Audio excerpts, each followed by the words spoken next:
In sooth, I know not why I am so sad.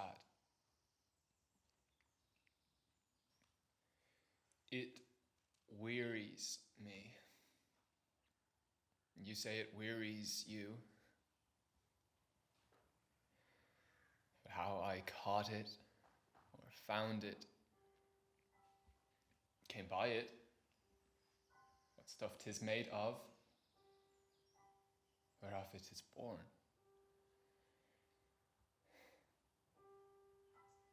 I am to learn.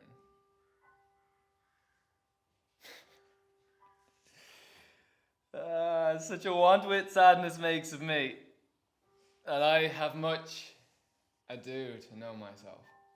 Your mind is tossing on the ocean, there where your argosies with portly sail, like seigneurs and rich burghers on the flood, or as it were, the passions of the sea, do overpeer the petty traffickers that courtesy to them, and do them reverence as they fly by them with their woven wings. Believe me, sir, had I such ventured forth, the better part of my affections would be with my hopes abroad.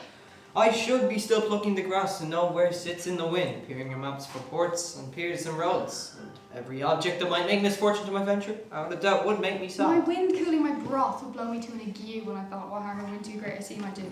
I should not see the sandy hourglass run, but I should think of shallows and of flats, and see my wealthy Andrew docked in sand, veiling her high top lower than her ribs to kiss her burial.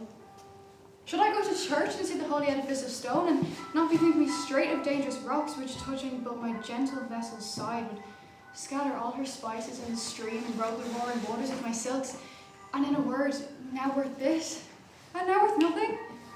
Shall I have the thought to think on this, and shall I lack the thought that such a thing chance would make me sad? But tell not me, I know Antonio is sad to think upon his merchandise. Believe me, no. Thank my fortunes for it.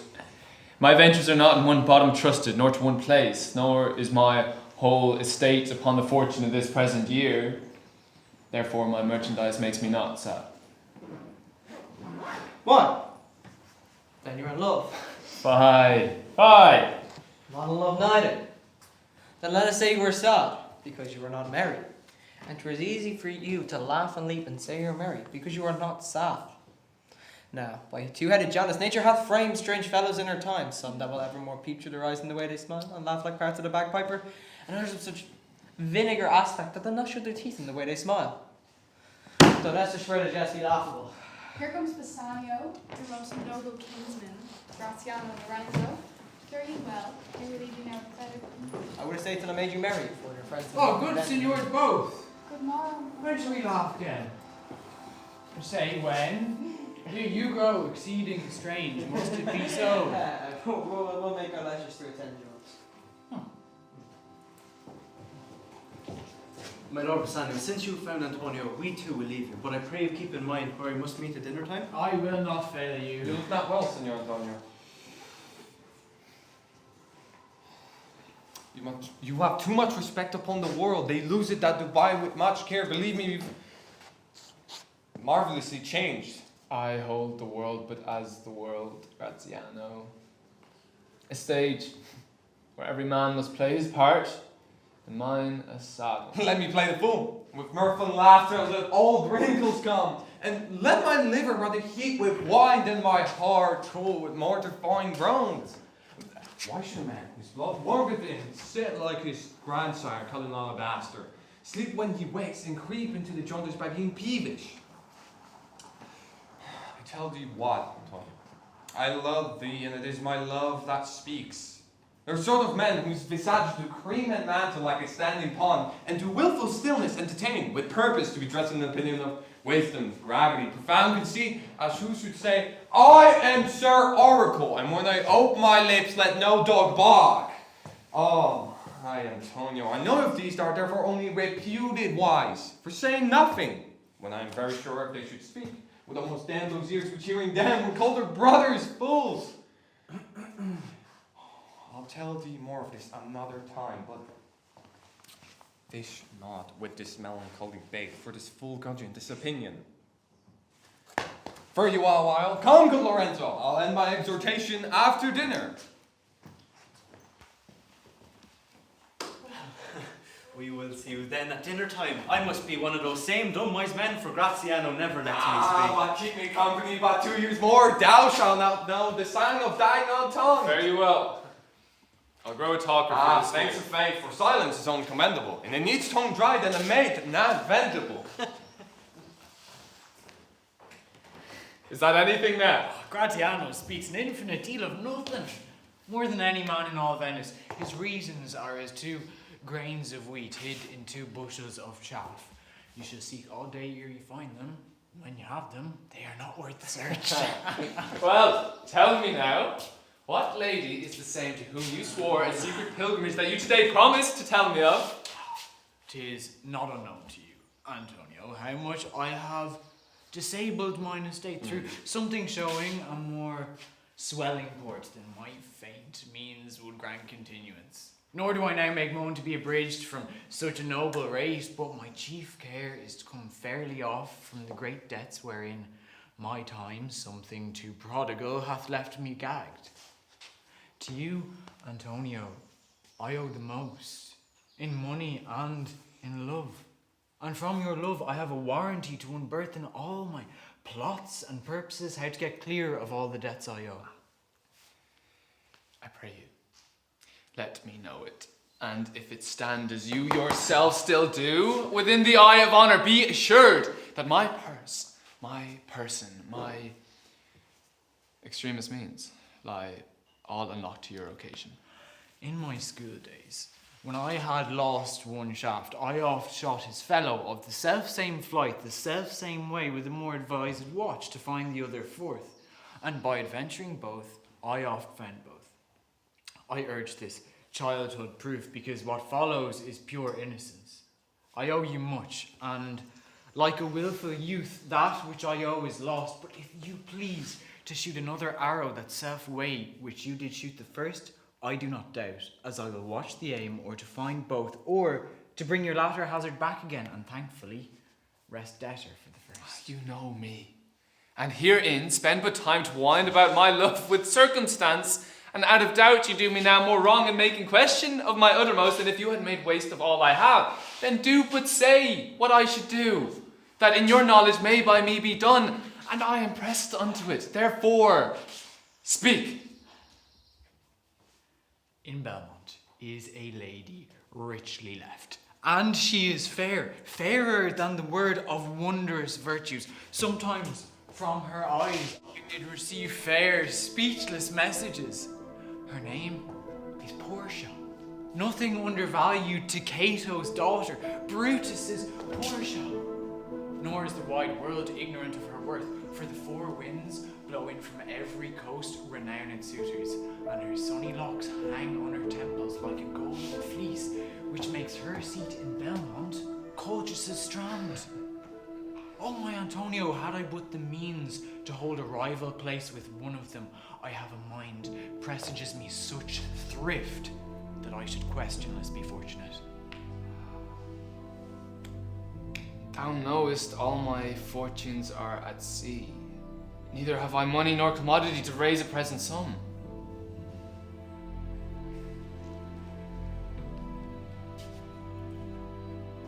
Therefore, go forth, try what my credit can in Venice do, it shall be racked, even to the uttermost to furnish thee to Belmont, to fair Portia, go, presently inquire. And so I, where money is, and I no question make to have it of my person or for my sake.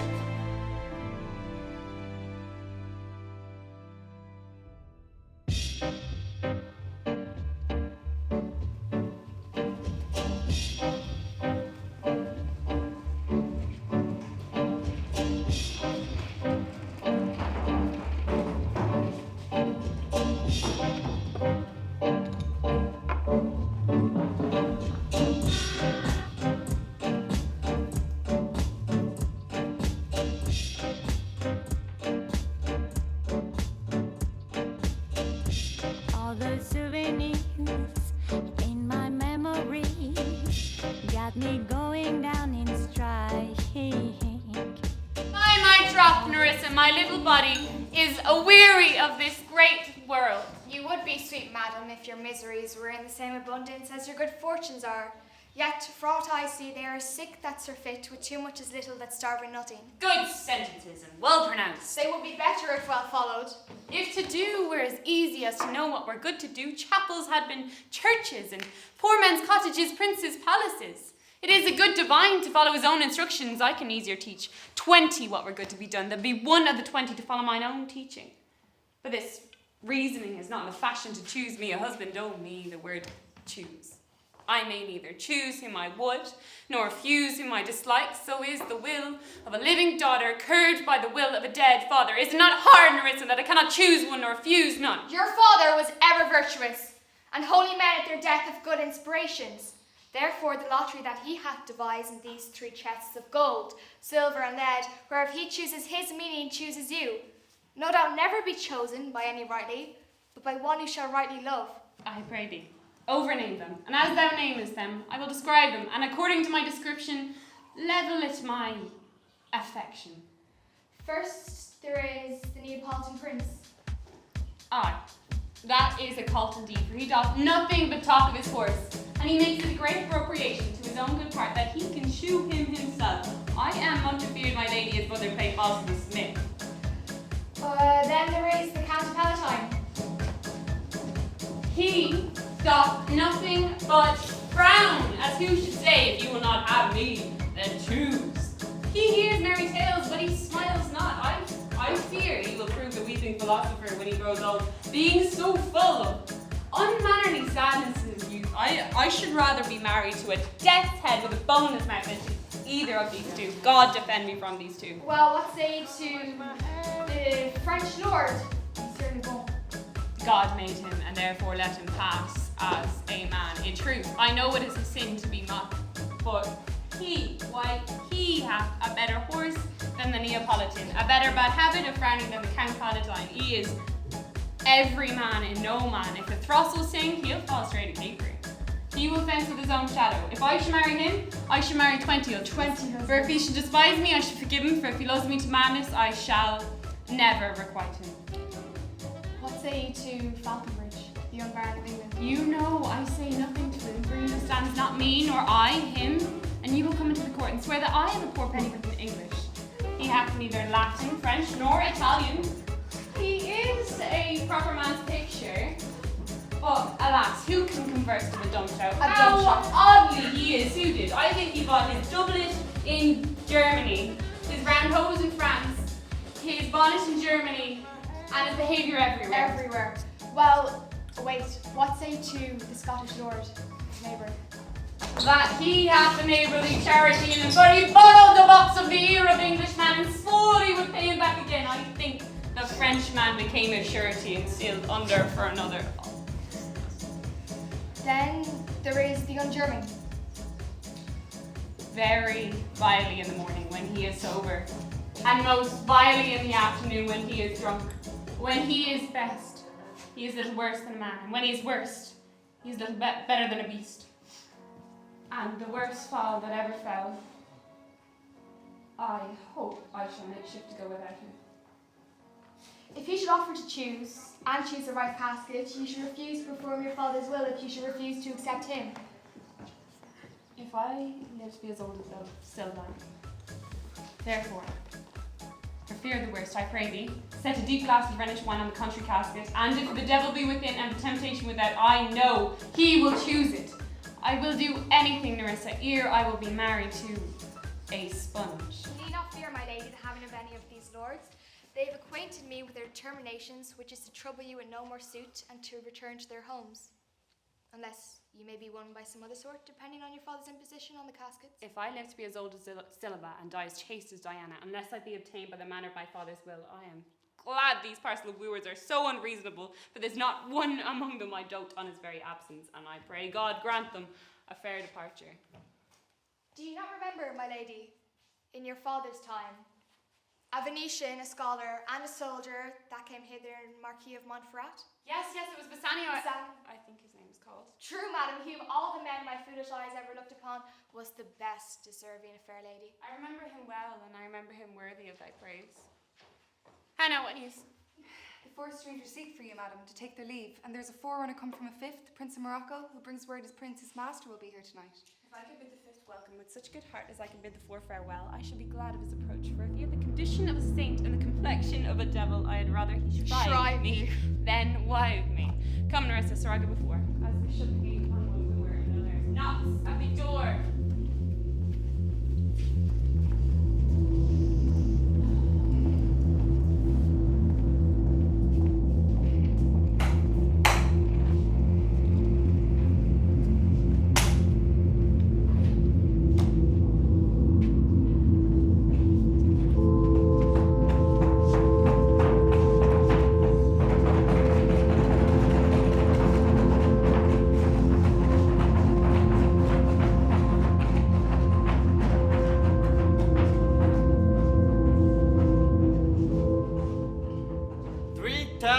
Ducats. Why, sir, for 3 months. For 3 months.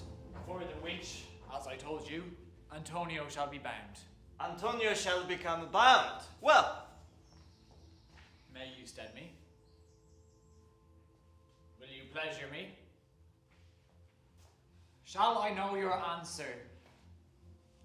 3,000 ducats for 3 months and Antonio bound. Your answer to that?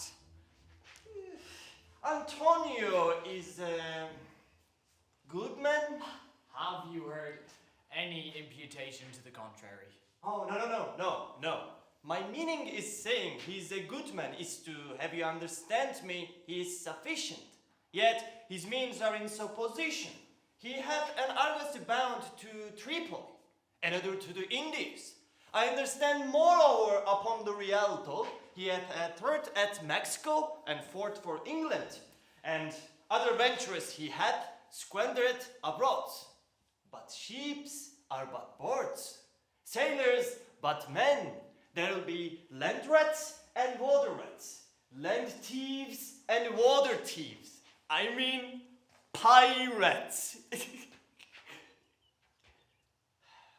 Then there is the pearl of waters, the winds and rocks. The man is notwithstanding sufficient.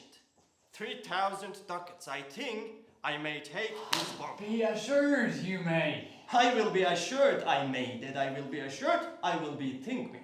May I speak with Antonio? If it please you to dine with us. Yes, to smell pork, to eat of the habitation which your prophet Nazareth conjured the devil into. I will buy with you, sell with you, walk with you, talk with you and so following, but I will not eat with you, drink with you, nor pray with you. What news on the Rialto? Who is he comes here? This is Signor Antonio. How like a fawning publican he looks. I hate him, for he's a Christian. But more, for that in low simplicity he lends out money gratis and brings down the rate of usance here with us in Venice. If I can catch him once upon the hip, I will feed that ancient grudge I bear him. He hates our sacred nation, and he rails, even there where merchants must to congregate on me, my bargains, and my well-won thrift, which he calls interest. Cursed be my tribe, if I forgive him. Shylock, do you hear? I'm debating of my present store, and by the near guess of my memory, I cannot instantly raise the gross of full 3,000 ducats.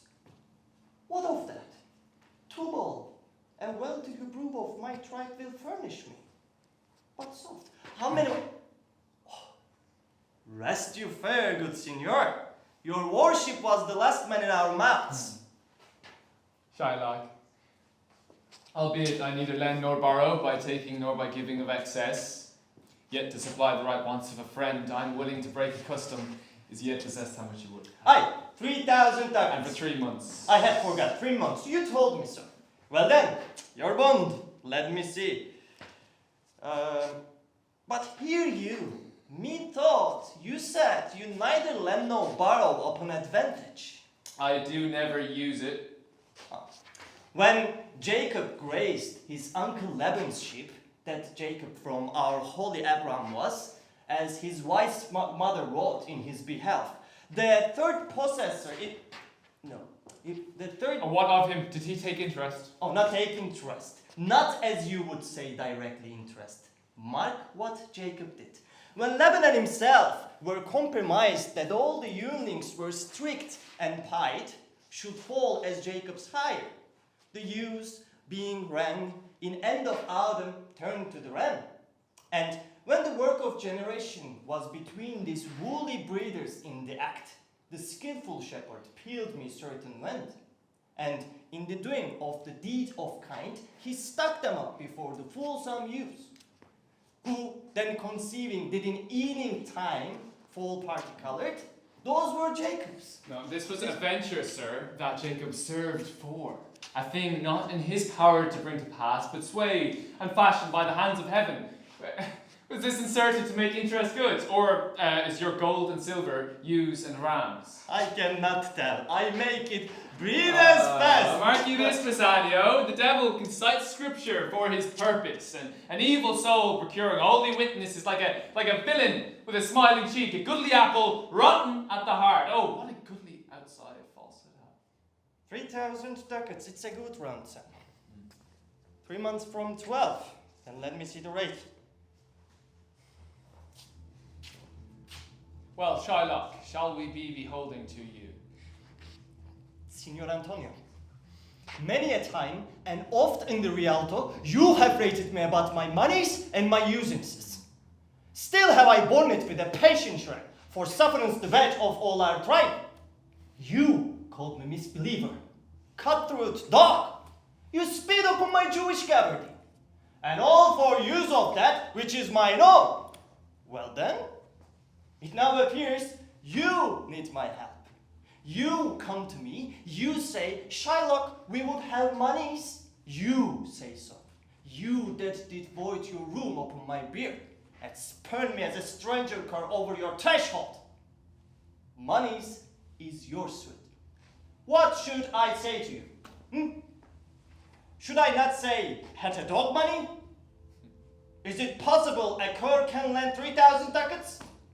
Or shall I bend low in a bondman's key with bated breath, whispering humbleness and say this, fair sir, you sped me on Wednesday last, you spurned me such a day, another time you called me dog. For these courtesies I lent you too much money. I am as like to call thee so again, to spit on thee, to spurn thee to! If thou wilt lend this money, lend it not to thy friend, for when did friendship take on a brief for barren metal of his friend, but lend it rather to thine enemy, who if he breakest thou mayest better face exact penalty. Why look you, how you storm! I would be friends with you, and have your love. Forget the shames that you have stained me with, supply your present ones, take no jot for usance of my monies, and you will not hear me. This is kind I offer. This were kindness. This kindness will I show. Go with me to a notary. Seal me there, your single bond. And in a merry sport, if you repay not me on such a day, on such a place, such sum or sums that are expressed in the condition, let the forfeit be nominated for an equal pound of your fair flesh, to be cut off and taken in what part of your body pleased me.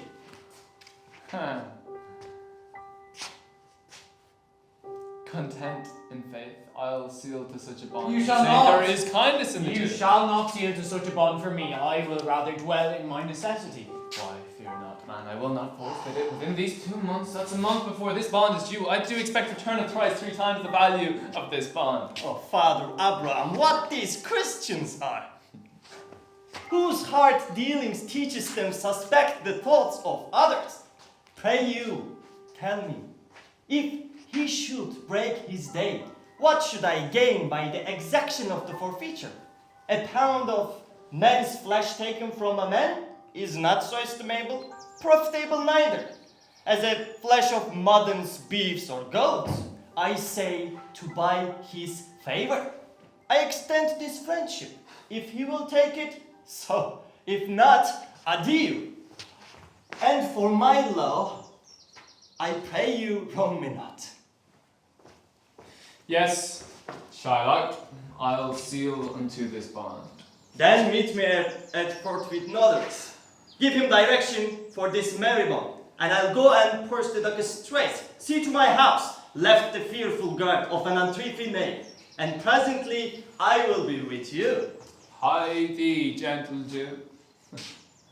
The Hebrew will turn Christian, he grows kind. I like not fair terms and villain's mind. I fear not, man, in this there can be no dismay. My ships come home a month before the day.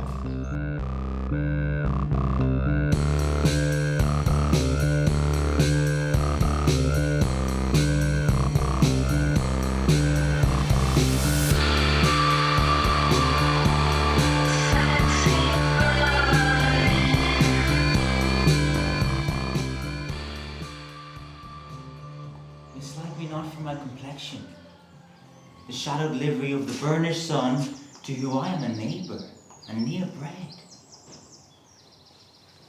Bring me the fairest creature northward born, where Phoebus' fire scarce thaws the icicles, and let us make an incision for your love, to prove whose blood is reddest, his or mine.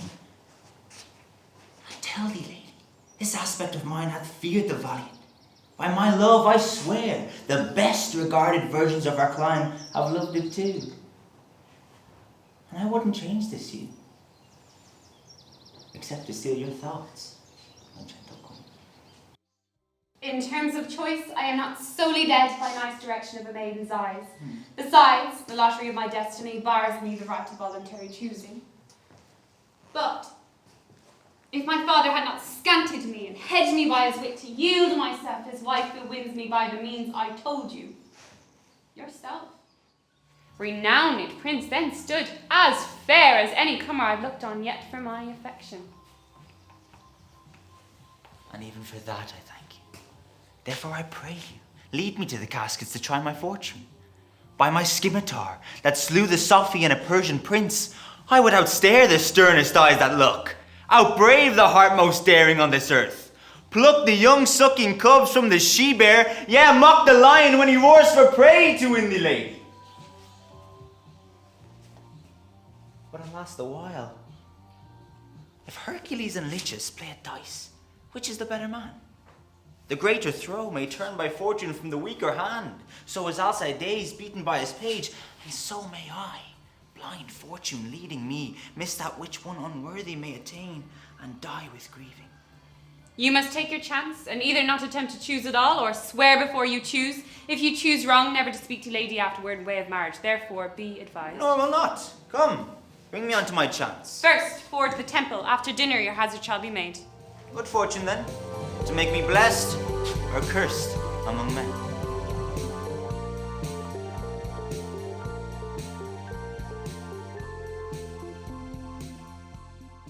Certainly my conscience will serve me to run from this Jew, my master.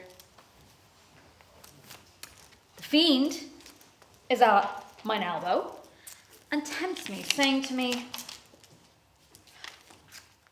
Gobbo, Lancelot, Gobbo, good, good, Lancelot, Gobbo, use your heels, take the start, run away. My conscience says to me, no, take heed, honest Lancelot, or take heed, honest Gobbo, or, as the aforesaid, honest Lancelot Gobbo. Do not run. Scorn running with thy heels. Well, the most courageous fiend bids me pack. Via, says the fiend. Away, says the fiend, for the heavens. Rouse up a brave mind, says the fiend, and run. Well, my conscience, hanging about the very neck of my heart, says, very wisely to me, honest Lancelot Gobbo, being an honest man's daughter.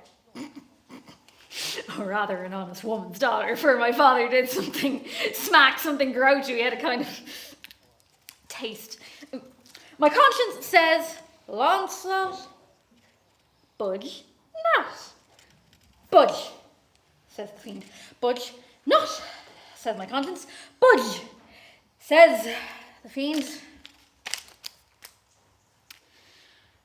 To be ruled by my conscience, I should stay with the Jew, my master, who, God bless the mark, is a kind of devil. And to run away from the Jew, I should be ruled by the fiend, who, saving your reverence, is the devil himself. Certainly the Jew is the very devil incarnation. And my conscience is but a kind of hard conscience to counsel me to stay with the Jew. The fiend gives the more friendly counsel. I will run, fiend, my heels are at your command, I will run. Master! Young men! You! I pray you, which is the way to Master Jews? Heaven, this is my true begotten father, who, being one of the high sand and high brow one, knows me not. Master, gentlemen, I pray you, which is the way to Master Jews? Well, turn right at the very next turn, at the very next turn, well, turn left. Marry, at the very next turn, turn no hand, turn out indirectly to the Jew's house. Oh, Madonna Santa, it will be a hard way to it. Can you tell me whether Lancelot dwells with him? Dwells within or not? Talk you of young Master Lancelot. Mark me now while I raise the waters. Talk you of young Master Lancelot. No, Master, sir, but a poor man's son. His father, though I say, is an honest, exceeding poor man, and God be thanked to well to Well, live. let his father be what will we talk of young Master Lancelot. Oh, your master friend and Lancelot, sir. But I pray you, old man, or go I beseech you, talk you of young Master Lancelot. Of Lancelot? And please your mastership, sir. Alas, Master Lancelot, talk not of Master Lancelot, father, for the poor gentleman is indeed deceased, or, as you might say, gone to hell.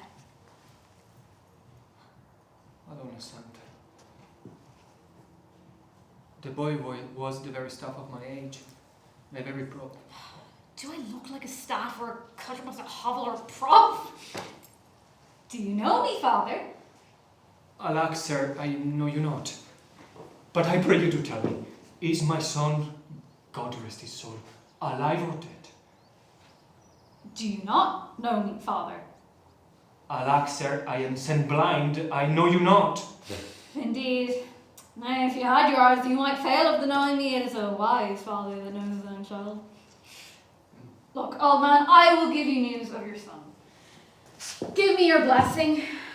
Murder cannot be hid long. It will come to light. The truth may, a man's son may, but in the end, truth will out. I pray you, sir, please stand up. I am sure that you are not my son, my boy. Pray you, but let's have no more fooling about it. I am Lancelot, your boy that was, your daughter that is, your child that shall be. I can't believe that you are my son. I don't know what I shall think of that, but I am Lancelot, the Jew servant, and I am sure Marjorie, your wife, is my mother. Her name is Marguerite indeed. I'll be sworn, if thou art of my own flesh and blood, Lord worship might be, what a beard hast thou got? Thou hast more hair on thy chin than Dobbin my field horse has on his tail. It shall seem then that Dobbin's tail grew backward. I am sure he had more hair of his tail than I had of my face when I last saw him. How art thou changed? How doesn't thou, master, agree? Well, I brought him a present. How agree you now? Well, but as I have set up my rest to run away, so I shall not have rest till I run some ground. My master's been very Jew. Give him a present. Give him a halter. I'm famished in his service. You may tell every finger I have with my ribs. Father, I'm glad you are come. Give me your present to one Master Bassanio, who indeed gives rare your livers. If I serve not him, I will run as far as God has any ground. Fortune! You're confident to him, Father, for I will beat you if serve with you any longer. You may do so, but let it be so hasted that supper be ready after you fire this by 5 o'clock. See these letters delivered, put the liveries to the making, and desire Gratiano to come on to my lodging. God bless your worship! Gramercy, wouldst thou aught with me? Here's my son, a poor boy. Not a poor boy, sir, but a rich youth, servant, who would... He has a great infection of someone would say to The serve. long and the short is I serve the Jew and have a desire, as my father will specify. He's master indeed. Our scars got their gazings. In very brief, the very truth is that the Jew, having done me wrong, doth cause me as my father... I have a dish of doves here. Concluding this suit is impertinent to myself, as your worship would know by my father's all about the... One will speak for both. What would you? Serve you, sir. That's the very defect of the matter, sir. I know thee well. Thou hast obtained thy suit. Shylock thy master spoke with me this day and hath preferred thee, if it be preferment to leave a rich Jew's service to become follower of so poor a gentleman. The old proverb is very well parted between my master Shylock and you, sir. You have the grace of God, sir, and he hath enough. Thou speaks it well. Go, father, with thy daughter, take leave of thy old master, and inquire my lodging out. Give him a livery more guarded than his fellows, see it done. Good Leonardo, think on this. These things being bought and orderly bestowed, return in haste, for I do feast tonight my best esteemed acquaintance. My best. Endeavour shall be done here. Where's your master? Master, Lord Bassanio, I have a suit for you. You must not deny me. I must go with you to Belmont. Why then you must. Bud, hear thee, Gratiano. Thou art too wild, too rude and bold of voice, parts which become thee happy enough, and in such eyes as ours appear not as false, but where thou art not known, why there they show something too liberal. I pray thee take pain to allay with some cold drops of modesty thy skipping spirit, lest through thy wild behaviour I be misconstrued in the place I go to, and lose my hope. Senor Bassanio, hear me. If I do not put on the sober habit, talk with respect, swear back now, and then, never trust me more. Well, we shall see you. Nay, by bar tonight, you shall not gauge me about what we do tonight. No. That were pity, I would entreat you rather to put on your boldest suit of hers, for we have friends that purpose merriment. But fare you well, I have some business. Anonymous to Lorenzo and the rest, but we will visit you at supper time.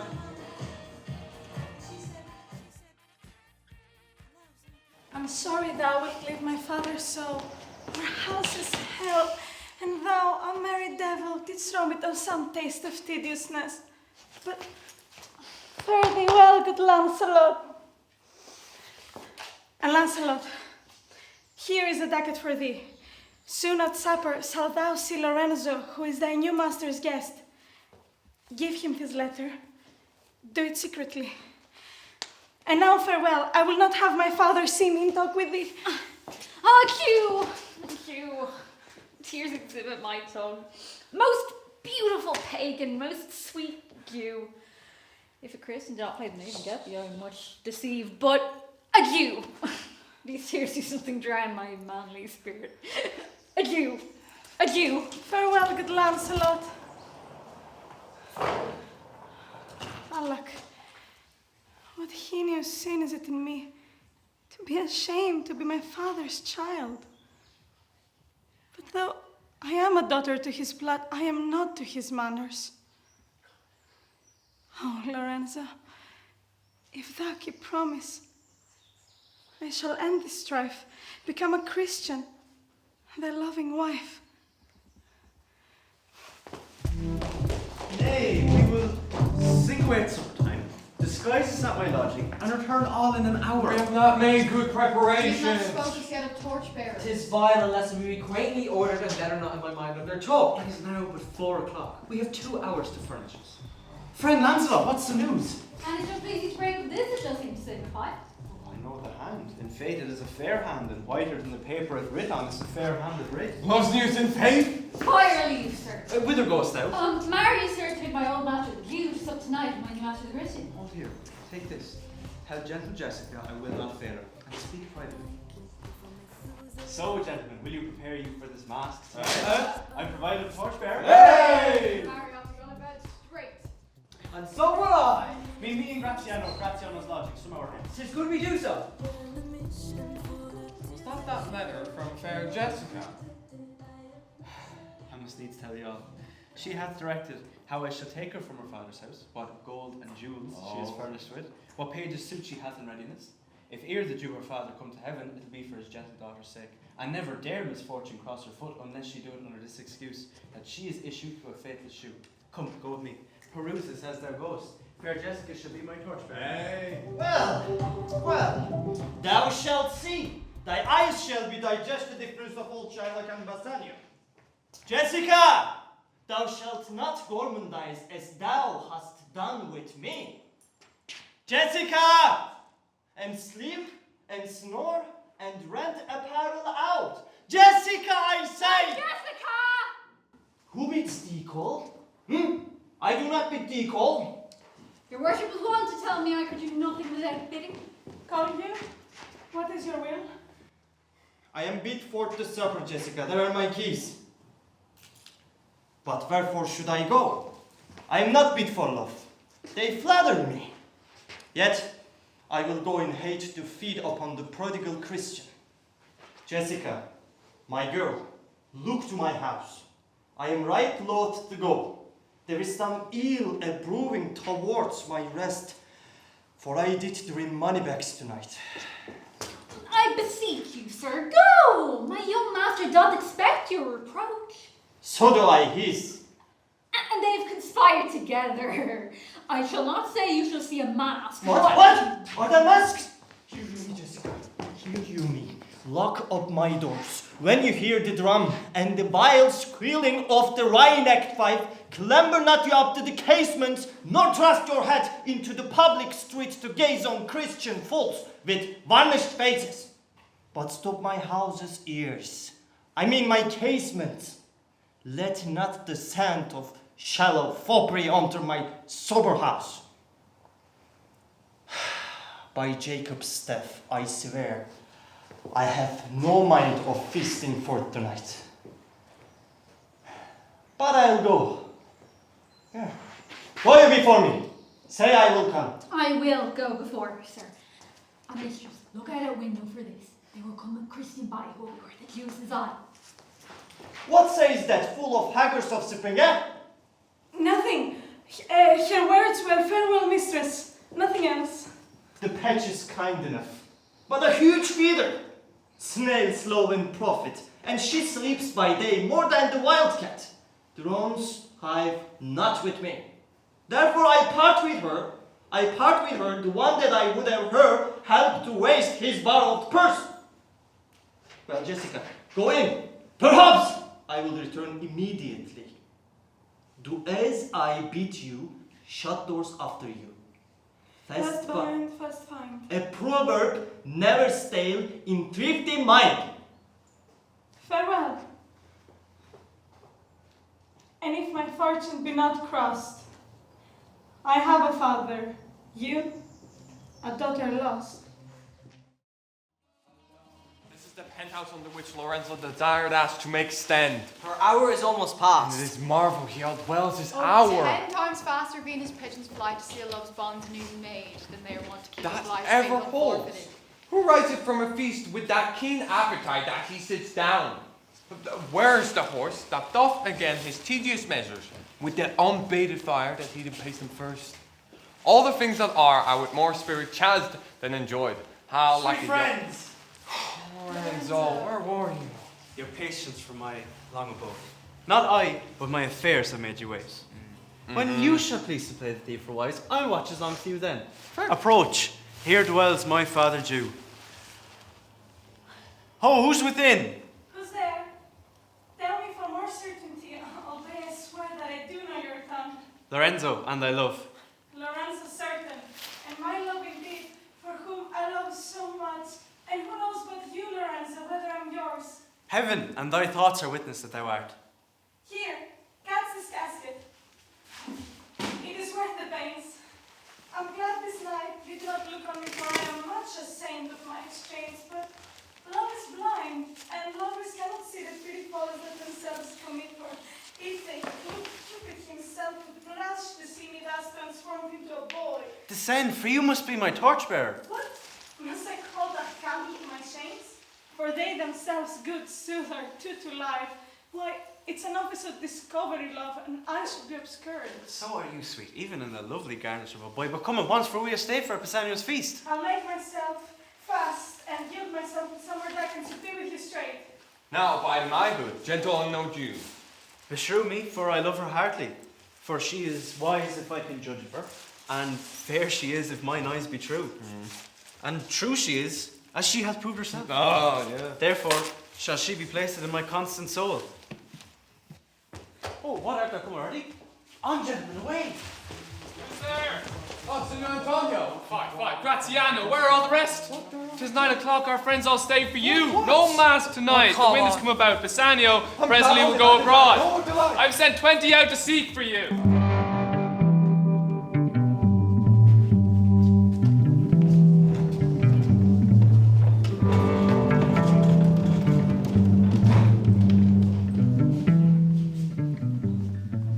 Go, draw aside the curtains and discover the several caskets to this noble prince. Now, make your choice.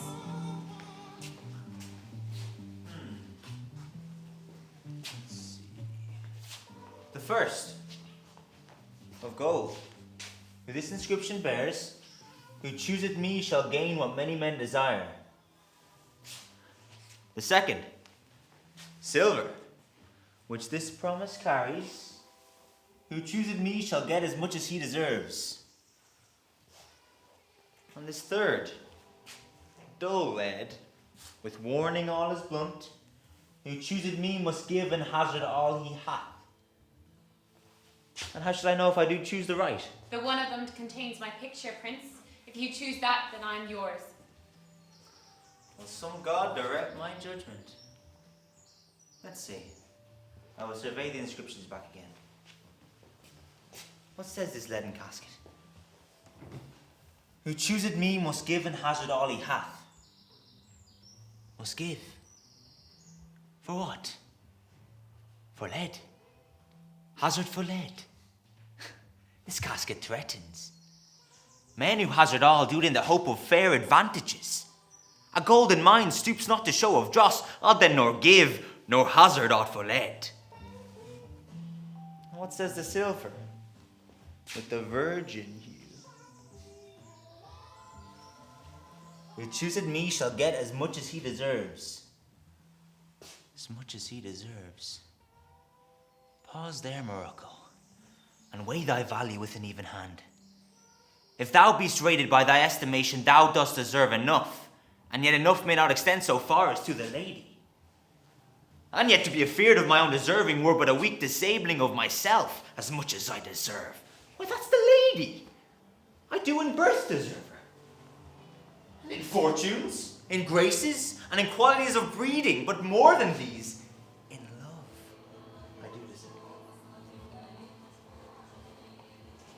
So what if I stayed no further, and chose here?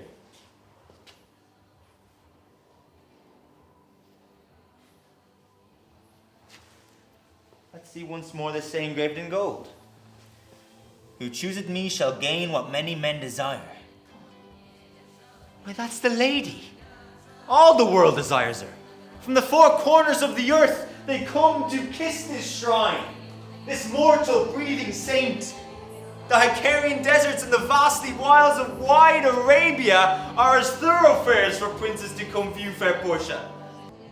The watery kingdom, whose ambitious head spits in the face of heaven, is no bar to stop the field spirits, but they come as o'er a brook to view perfect Portia. One of these contains her heavenly picture. Is it like that lead contains her? Your damnation to think so base a thought. You were too gross to rip her cerecloth in the obscure grave. Or shall I think in silver she's immured, being 10 times undervalued to tried gold? Sinful thought. Never so rich a gem was set in worse than gold. They have in England a coin that bears the figure of an angel stamped in gold, but that's been sculpted upon. But here, an angel in a golden bed lies all within. Deliver me the key. Here do I choose, and thrive I as I may.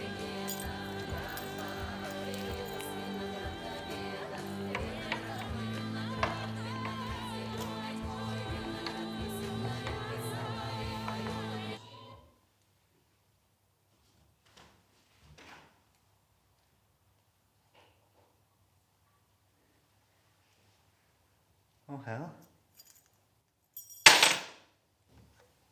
What have we here? A carrion death, within whose empty eye there is a written scroll. I'll read the writing. All that glistens is not gold, often have you heard that told. Many a man his life had sold, but my outside to behold. Gilded tombs do worms enfold, have you been as wise as bold?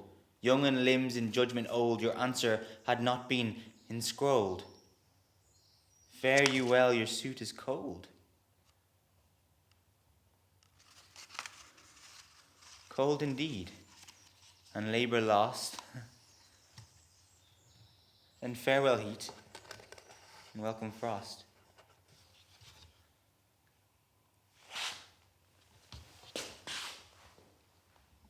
Portia, adieu.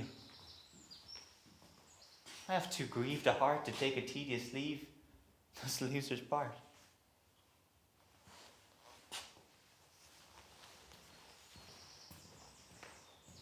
A gentle riddance go. Let all of his complexion choose me so.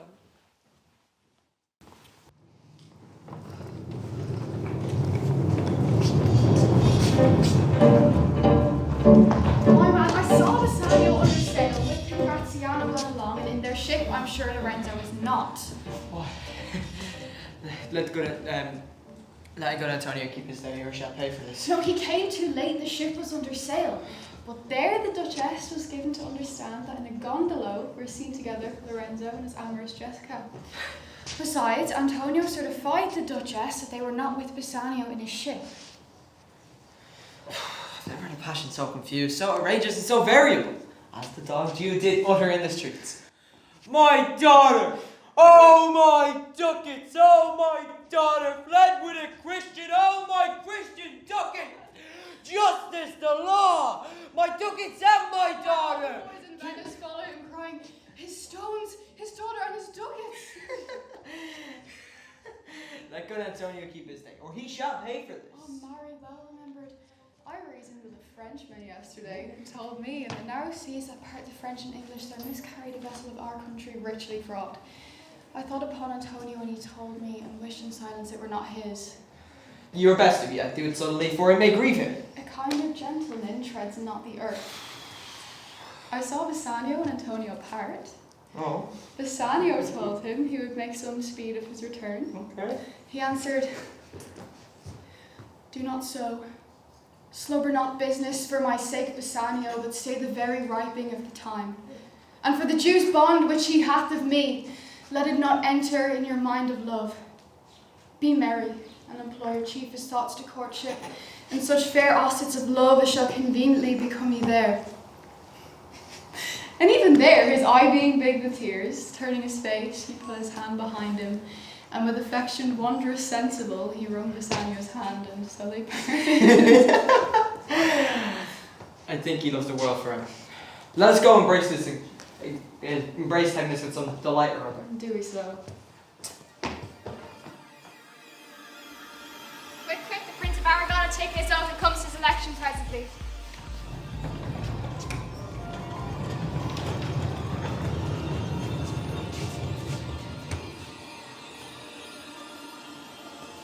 Behold! There stands the caskets, noble prince. If you choose that wherein I'm contained, straight shall our nuptial rites be solemnized. But if you fail without more speech, my lord, you must be gone from hence immediately. I am enjoined by oath to observe 3 things. First, never to unfold to anyone which casket 'twas I chose.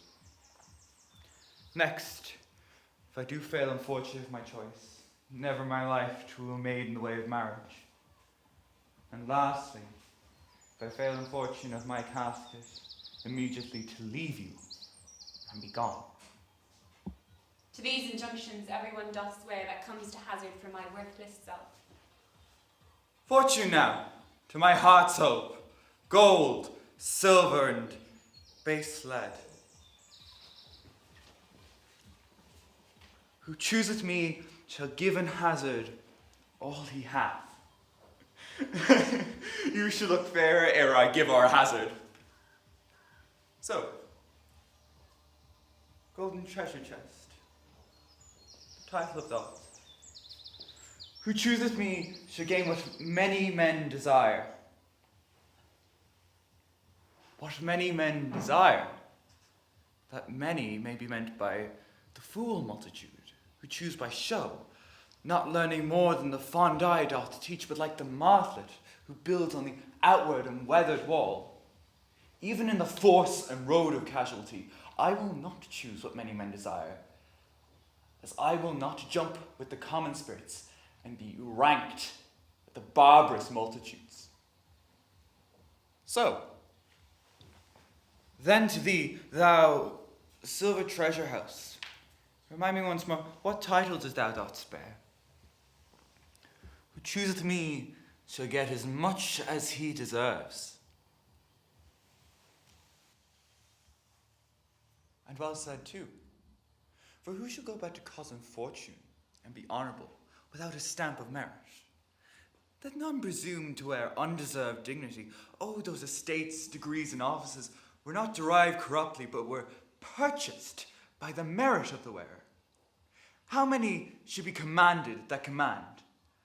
How many cover that stand bare? How much low peasantry must be gleaned from the true seed of honour?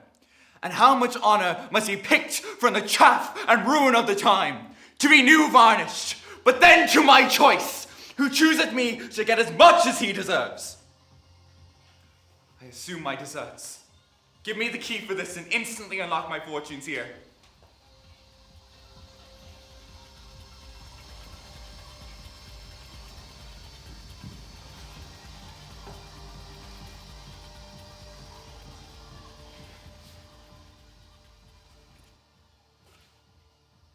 Too long a pause for that which you find there.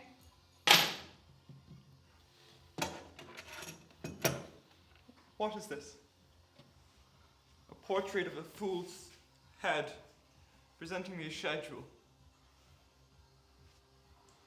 How unlike art thou to Portia?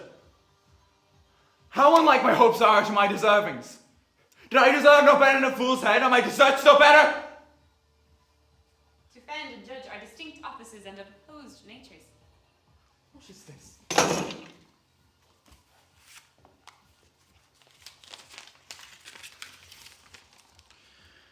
The fire 7 times tried this. 7 times that tried the judgment is. That did never choose amiss. Some there be that shadows kiss, have such but a shadow's bliss.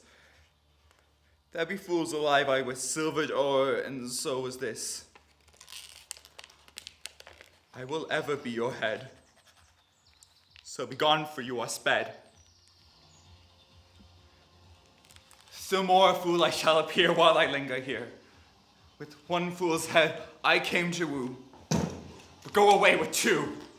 Sweet at you, I'll keep my oath, and patiently bear my road. Thus had the candle singed the moth. Oh, these deliberate fools, when they do choose, they have the wisdom of their wit to lose. Come, Nerissa. Where is my lady? Here, what would you, my lord? Madam, there's a light at your gate. The young Venetian, one that comes before, to signify the approaching of his lord, from whom he bringeth sensible. No more, I pray thee. I'm half afraid thou wilt say an I some kin to thee. Thou spendest such high day wit and praising. Come, Nerissa, for I long to see Cupid's post that comes so mannerly. Samuel, Lord, love, bow with me. Can my honey come back? Sometime I wanna rap back jack. Sometime I get a hump in my back. Sometime I'm going over here. Sometime can my honey come back? Sometime I wanna rap back jack. Sometime I get a hump in my back. Sometime I'm going over here. What is the news on the Rialto? Well, it lives there unchecked that Antonio had the ship of rich lading wracked in the narrow seas, the good winds, I think they call the place, a very dangerous, flat and fatal, where the carcasses of many a tall ship lie buried, as they say, if my gossip report be an honest woman of her word. I would she were, as ever lying a gossip that has ever nabbed you. Thank you. Or made her neighbours believe she wept the death of a third husband. But it is true, without any slips of prolixity or crossing the plain highway of talk. The good Antonio. Come the full stop. What sayst thou? Why, at the end is, he hath lost the ship. I would it might prove the end of his losses. Let us say him in betimes, lest the devil cross my prayer. Here comes the likeness of a Jew. How now, Shylock? What is the news among the merchants? You knew. None so well as you of my daughter's flight. That's certain. I for my part knew the tailor that made the wings she flew withal. And Shylock for his own part knew the bird had fledged, and the complexion for all them to leave the dam. She's damned for it. That's certain, if the devil may be her judge. My own flesh and blood to rebel. I'll carry on rebels at these years. I say my daughter is my own flesh and blood. There is more difference between thy flesh and hers than there is between jet and ivory. More between your bloods than there is between red wine and Rhenish. But tell us, do you hear whether Antonio have had any loss at sea or no? There I have another bad match, a bankrupt, a prodigal who dares scarce show his head on the Rialto, who was used to come so smug upon the mart. Let him look to his bond. He was wont to call me usurer. Let him look to his bond. Sure he was wont to lend money for a Christian courtesy. Let him look to his bond. I'm sure if he forfeit, thou wilt not take his flesh. What's that good for? To bait fish withal? If it will feed nothing else, it will feed my revenge. He had disgraced me and hindered me 500,000, laughed at my losses, mocked at my gains, scorned my nations, thwarted my bargains, cooled my friends, heated mine enemies, and what is his reason? I am a Jew. Had not a Jew eyes? Had not a Jew hands, organs, dimensions, senses, affections, patience? Fed with the same food? Hurt with the same weapons? Subject to the same diseases?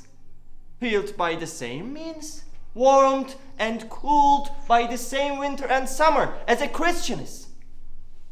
If you prick us, do we not bleed? If you tickle us, do we not laugh? If you poison us, do we not die? And if you wrong us, shall we not revenge? If we are like you in the rest, we will resemble you in that. If a Jew wrong a Christian, what is his humility? Revenge? If a Christian wrong a Jew, what should his sufferance be by Christian example? Revenge. The villainy you teach me, I will execute. It shall go hard, but I will better the instruction. Gentlemen, my master Antonio is at his house and he would like to speak to you both. Oh, we've been up and down to seek him. Here comes another one to try, but there could not be matched unless the devil himself turned Jew. How now, Tubal? What news from Genova? Hast thou found my daughter? Well, I often came where I did hear of her, but no, I cannot. Why there? There, a diamond gun! Cost me 2,000 ducats in Frankfurt. The curse never fell upon our nation till now. I never felt it till now. 2,000 ducats in that! And other precious, precious jewels. I would my daughter were dead at my foot and the jewels in her ears. Would she were hers at my foot and the ducats in her coffin. None of them. Why so? And I know not how much spent in the search. Why thou loss upon loss? The thief gone with so much and so much to find the thief. And no satisfaction, no revenge, nor no luck stirring, but what lights off my shoulder, no sighs but of my breathing, no tears but of my shedding. Yes, other men have ill luck too. Ill luck? Antonio, as I heard in Genoa, hath an argosy castaway. I think, is it true? Is it true? I spoke with some of the sailors who escaped the wreck. I thank thee, good Tubal, it's good news! Your daughter spent in Genoa, as I heard one night, 80 ducats. Thou speaks staggering me. I shall never see my gold again. 80 ducats at a sitting. 80 ducats. There came diverse of Antonio's creditors in my company to Venice that swear he cannot choose but bring. I'm very glad of it. I'll plague him. I'll torture him. I am glad of it. One of them, he showed me a ring that he had of your daughter for a monkey. Out upon her. Thou torturest me, Tubal. It was my turquoise. I had it of Leah when I was a bachelor, and I would not have given it for a wilderness of monkeys. Yes, but Antonio is still certainly undone. Nay, that's true. That's very true. Go to him. Fee me an officer. Be speak him fortnight before, and I will have the heart of him if he will forfeit. Were he out of Venice, I will make what merchandise I will. Go to him. Meet me at our synagogue to him. Go, good to him. Our synagogue to him. Go to him. I pray you tarry, pause a day or two, for in choosing wrong I lose your company, therefore forbear a while. There's something tells me, but it is not love. I would not lose you, you know yourself, take counsels and not such a quality. But lest you should not understand me well, and yet a maiden hath no tongue but thought I would detain you here some month or two before you venture for me. I could teach you how to choose right, but then I am forsworn, so I will never be, so you may miss me. But if you miss me and make me wish to sin that I have been forsworn, oh beshrew your eyes. They have overlooked me and divided me. One half of me is yours, the other half mine, I would say, but it's mine and yours, and so all yours. Oh, these naughty times, but bars between their owners and their rights, and so though yours, not yours, prove it so. Let fortune go to hell for it, not I. I speak too long, but 'tis to appease the time, and eke it, and draw down the lens stain from election. Let me choose, for as I am, I live upon the rack.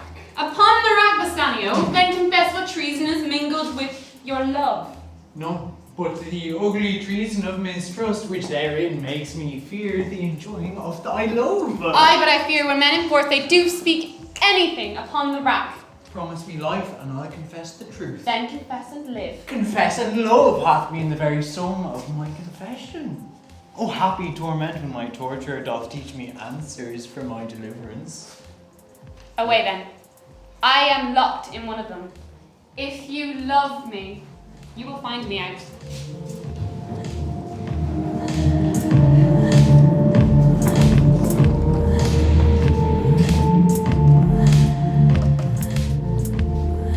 Nerissa and the rest stand all aloof.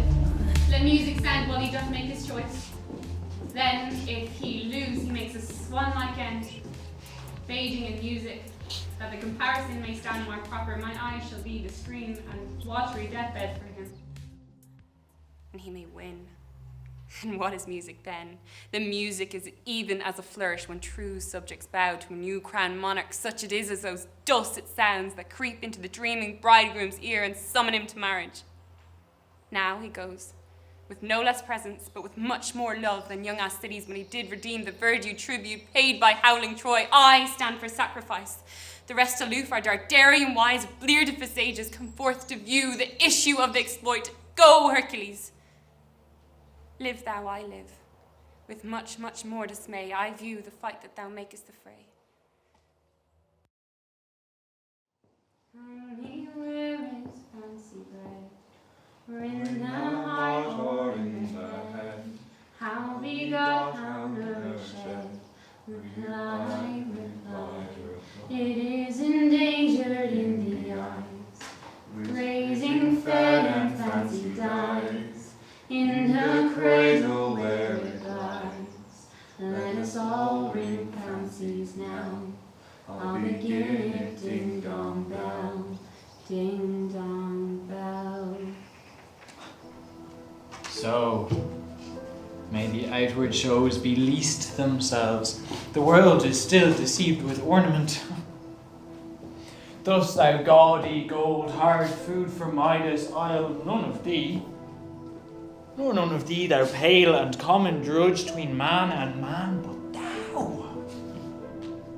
thou meagre lead, which rather threatenest than dost promise aught, thy plainness moves me more than eloquence. Here choose I, joy be the consequence. How all the other passions fleet to air as doubtful thoughts and rash embrace despair and shuddering fear and green-eyed jealousy. O love, be moderate, ally thy ecstasy, in measure reign thy joy, scant thy senses. I feel too much thy blessing, make it less for fear I submit.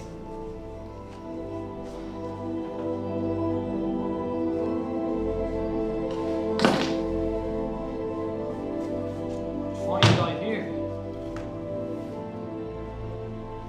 Fair Portia's counterfeit. Remove these eyes, or whether riding on the balls of mine seem vain motion. Here are sweetened lips, parted with sugar breath, so sweet a bar should sunder such sweet friends. Here in her hairs the painter plays the spider hath woven a golden mesh to entrap the hearts of men faster than gnats and cobwebs. But her eyes, how could he see to do them? Having made one, methinks it should have power to steal both his and leave itself unfurnished. But look how far the substance of my praise doth wrong this shadow in underprizing it. How far the shadow doth limp behind the substance.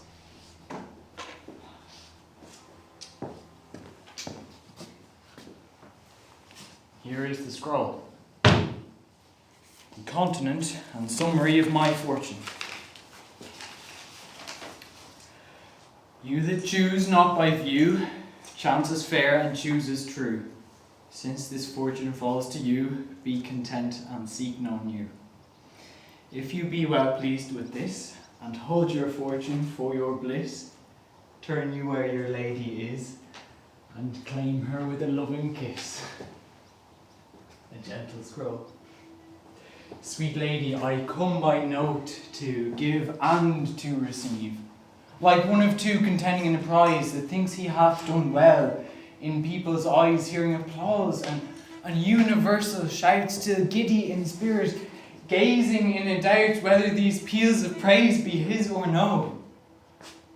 So, thrice fair lady, stand I even so as doubtful as to whether what I see be true or no, until confirmed, signed, ratified by you. You see me, Lord Bassanio, where I stand, such as I am. Though for myself alone I would not be ambitious in my wish to wish myself much better, yet for you I would be treble 20 times myself, 1,000 times more fair, 10,000 times more rich, that only to stand high in your regard, I might in virtues, beauties, livings, friends, exceed a mountain. But the full sum of me is sum of something which to term in gross is an unlessed girl, unschooled, unpracticed. But happy in this, she is not yet so old that she can learn. Happiest of all is that her gentle spirit commits itself to yours, to be governed as from her lord, her governor, her king. Myself and what is mine is to you and yours is now converted. I give you with this ring, which when you part from, lose, or give away, let it presage the ruin of your love, and be my vantage to exclaim on you. Madame, you have bereft me of all my words. Only my blood speaks to you in my veins, and there is such confusion in my powers as after some oration, fairly spoke by a beloved prince, there doth appear among the buzzing, pleased multitude, where every something being blent together turns to a wild of nothing save joy, expressed and not expressed. But when this ring parts from this finger, then parts life hence. Oh, then be bold to say Bassanio is dead. My lord and lady, it is now our time. We have stood by and we have seen our wishes prosper. Cry good joy, Good my lord and lady. My lord Bassanio, my gentle lady, I wish you all the joy you can wish, for I am sure you can wish none for me. And when your honours mean to solemnize the bargain of your faith, I do beseech you, even at that time, I may be married too. With all my heart, so that I can't get a wife. Thank you, your lordship. You have got me one. My eyes, my lord, can look as swift as yours. You saw the mistress. I know the maiden. You loved, and I loved. For intermission, no more pertains to me, my lord, than you. Your fortune stood upon the caskets there, as so did mine too, as the mother's falls. For wooing till I sweat again, and swearing till my very roof was dry with oaths of love. At last, if promise lasts, I got a promise of this fair one here to have her love, provided your fortune achieved her mistress. Is this true? Madam, it is. And so you stand pleased with all. And do you, Gratiano, mean good faith? Oh, yes, faith, my lord. Our feast shall be much honoured in our marriage. Thank you, my lord. Who comes here, Lorenzo, this infidel? What am my old Venetian friend, Solano? Lorenzo and Solano, welcome. If that the youth of my new interest you have power to bid you welcome. By your leave, sweet Portia, I bid my very friends and countrymen. So do I, my lord. You are entirely welcome. I thank your honour. For my part, my lord, my purpose was not to have seen you here. But meeting with Salanio, by the way, he did entreat me past all saying nay to come along with him. I did, my lord, and I have reason for it. Signor Antonio commends him to you. Ere I ope this letter, I pray you, tell me how my good friend doth. Not well, my lord, unless it may be in mind. His letter will show you his estate. And then there is a cheery young stranger. Better welcome your hand, Solano. What's the news from Venice? How that doth, royal merchant, good Antonio? I know he will be glad of our success. We are adjacent. We have won our fleece. He won the fleece that he hath lost. There are some shrewd contents in yon some papers, some dear friend dead, else nothing in the world could turn so much the constitution of any constant man. What worse than worth, but leave Bassanio, I'm half yourself, and I must have freely of half of anything that this same paper brings you. Oh, sweet Portia, here are a few of the unpleasantest words that ever blotted paper. Sweet lady, when I did first impart my love to you, I freely told you that all the wealth I had ran in my veins, I was a gentleman. And then I told you true, and yet, rating myself at nothing, you shall see how much I was a braggart. When I told you my state was nothing, I should have told you then that I was worse than nothing. For indeed I have engaged myself to a dear friend, engaged my friend to his mere enemy to feed my means. Here is a letter, lady. The paper as the body of my friend, and every word in it a gaping wound issuing lifeblood. But is it true, Salanio? Hath all his ventures failed? What, not one hit from Tripoli, from Mexico and India, from Lisbon, Barbary and England, and what, not one vessel escaped the dreadful touch of merchant Marring Rocks? Not one, my lord. Besides, it should appear if he had the current money to discharge you, he would not take it. When I was with him, I had heard him swear to Tubal and to Chas, his countrymen, that he would rather have Antonio's flesh than 20 times the value of the sum that he did owe him. And I know, my lord, if law, authority, and power deny not, it will go hard with poor Antonio. Is it your dear friend that is thus in trouble? The dearest friend to me. the kindest man, the best conditioned and most unwearied spirit in doing courtesies, and one in whom the ancient Roman honour appears more than any that draws breath in Italy. What sum owes he the Jew? For me, 3,000 ducats. What, no more? Pay him 6,000 and deface the bond. Double 6,000 and treble that before a friend of this description shall lose a hair through Bassanio's fault. First, go with me to the church and call me wife. Then away to Venice, dear friend. For never shall you lie by Portia's side with an unquiet soul. You should have gold to pay the petty debt 20 times over. When it is paid, bring a true friend along. Myself and Nerissa will live as maids and widows. Come away, for you shall hence upon your wedding day. Bid your friends welcome. Show a merry cheer. Since you are dear bought, I will love you, dear. But let me hear the letter of your friend. Sweet Bassanio, my ships have all miscarried, my creditors grow cruel, my estate is very low, my bond to the Jew is forfeit, and since in paying it, it is impossible I should live, all debts are cleared between you and I if I might but see you at my death. Notwithstanding, use your pleasure. If your love do not persuade you to come, let not my letter. Oh, dispatch your business and be gone. Since I have your good leave to go away, I will make haste. But till I come again, no bed shall e'er be guilty of my stay, nor rest be interposer twixt us twain.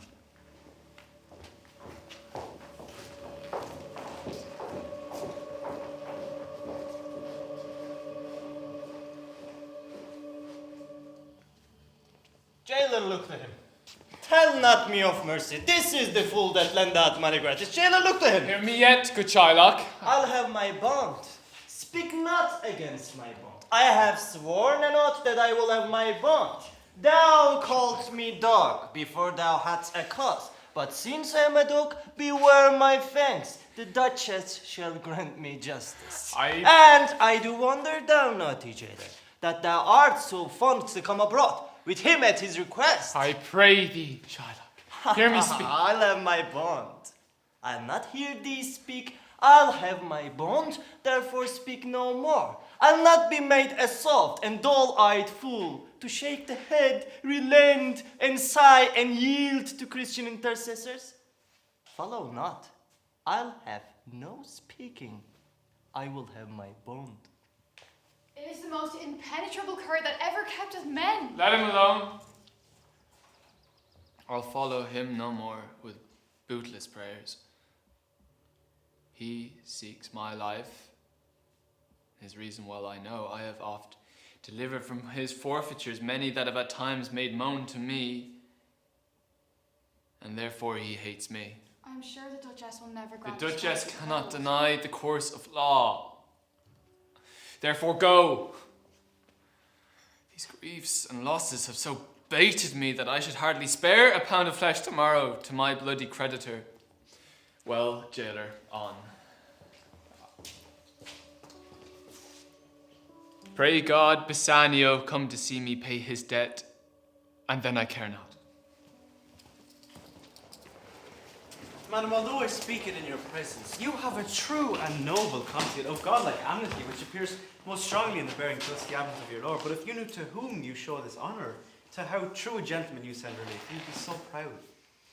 I never did repent for doing good, nor shall not now, for in companions that do converse and waste the time together, whose souls do bear an equal yoke of love, there must be needs of like proportion of lineaments, of manners, and of spirit, which makes me think this Antonio, being the bosom lover of my lord, must be needs like my lord. If it be so, how little is the cost I bestowed from purchasing the semblance of my soul from out the state of hellish misery. This comes too near the praising of myself, therefore no more of it. Lorenzo, I commit into your hands the husbandry and manage of my house. I have toward heaven breathed a secret vow to live in prayer and contemplation, only attended by Nerissa here. I do desire you not to deny this imposition, the which my love and some necessity now lays upon you. Lady, I will obey you in all commands. My people already know my mind, and will acknowledge you and Jessica in place for Lord Bassanio and myself. Fare you well. Happy hours attend on you. I wish your ladyship all hearts content. I am well pleased to wish it back on you. Fare you well, Jessica. Now, Balthazar, as I found thee honest true, and so let me find thee still, take this letter and see thou render this into the arms of Dr. Bellario. Look what notes and garments he doth give thee. Bring them, I pray thee, with imagined speed, unto the traject, to the common ferry which trades to Venice. Waste no time in words, but get thee gone. I'll be there before thee. Madam, I go with all convenient speed. Nerissa, I have work in hand that you yet not know of. We'll see our husbands before they think of us. Shall they see us? They shall, Nerissa, but in such a habit that they will think we are accomplished with that we lack. I have within my mind 1,000 of these raw bragging tricks that we will practice. But come, we must haste away 20 miles today.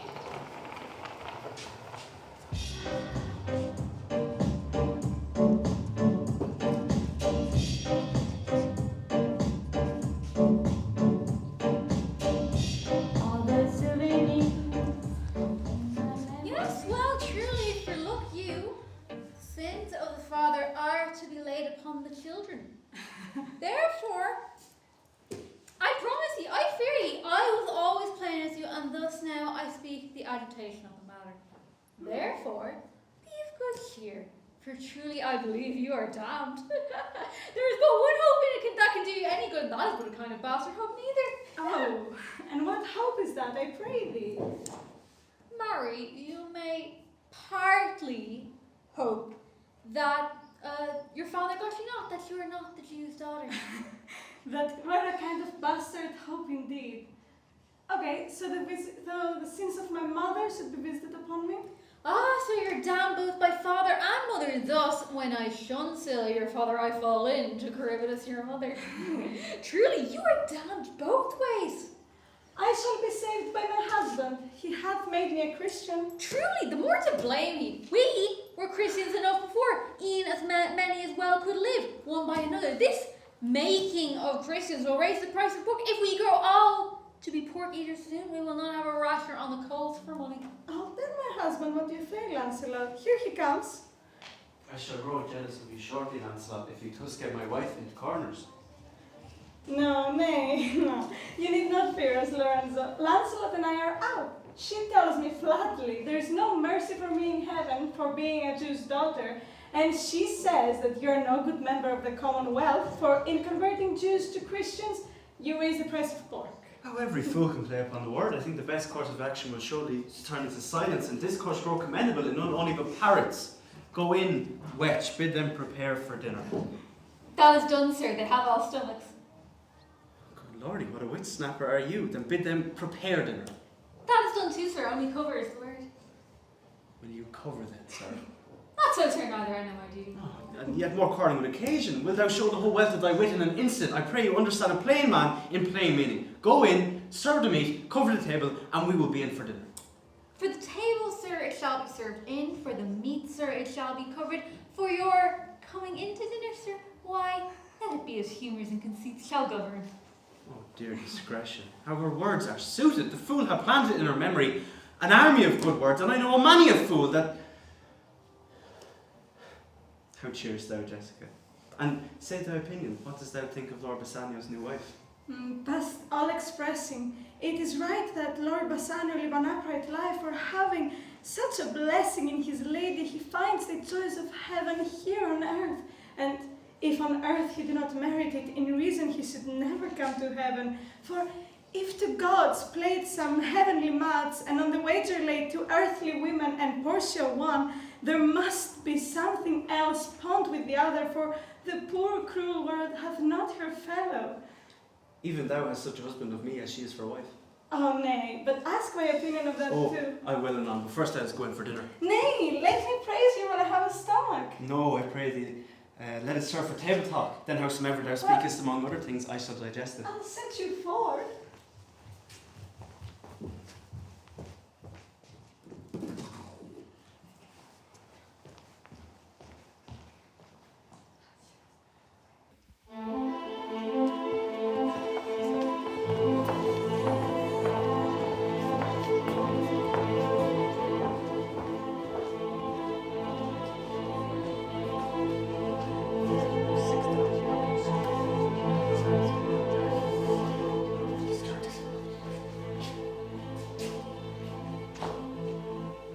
Is Antonio here?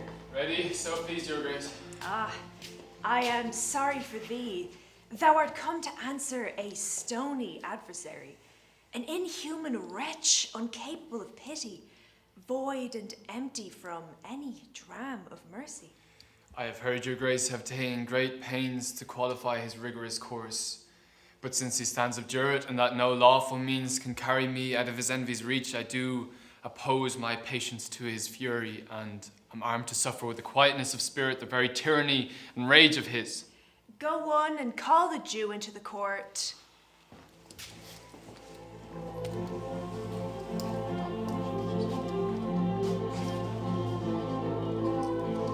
Make room and let him stand before our face.